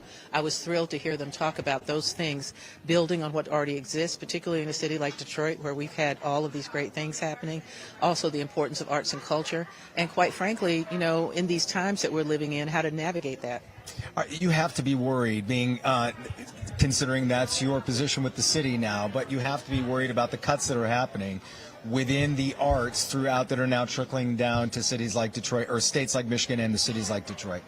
If we don't, as leaders, and I'm talking elected leaders, community leaders, and people who really understand that art is life, that it's about more than work and about more than business, if we don't step up and make sure that we don't lose the arts, we will wind up losing part of our city. We will have creative workers who will decide they're going to go to cities where, they know how to nurture and support. And we also just need to make sure that we're continuing to make this city beautiful, which has happened under Mayor Duggan in ways that are just unprecedented. Yeah. Back to what you said about hoping that there were people running for mayor in the room. I saw 2 at least, so I'm sure there were probably more that I missed. There were at least 4, so it was becoming a campaign thing, yes. I couldn't miss Todd's hair, so I know he was here. I saw him from across the room. But when you look at it as the next mayor, what are you hoping they're thinking at this point as we get close to some debates, closer to the primary, as this race starts to get more focus? Well, I have, because I'm no longer a columnist, as I was for 20 years, have focused on creative arts. But I will say this, and this is very important. I think that building on what is happening now is so important, because sometimes mayors want to come in and they want to make their own path, put their own mark on things, and do a lot of new things. If things are going well, focus on that, because what I want to hear is if they're prepared for the things that are coming. We've got pension things coming up. We've got bills that are coming up. We will not get $800 million a year from this president as we did from President Biden. So I'm hoping that they're really looking at what the things are that have to be done, and then the things that might be gravy. And one of the things that the mayor of Montgomery said that was so important is surround yourself with people that you trust, who want to make sure that you and the city look good and not that they're doing it for them. Yeah. We've had some unsuccessful mayors who literally surrounded themselves with people who wanted to make sure that they kept their jobs. You cannot do that. Can't do that. And Mayor Cantrell also was talking about the first part of what you were saying, that building on what has come before you, which makes it better for the overall. When you look at where the city needs to go, obviously I talked about this with Sheila Cockrell a moment ago, it's not just how well the city's bounced back. There's a lot of pressure to keep that momentum going. We have to use the right verb. It's not bounced back or bounce back. It's bouncing. You have to keep that going. And that is not just affordable housing and not just jobs. It's also making sure that it's a place that people want to live.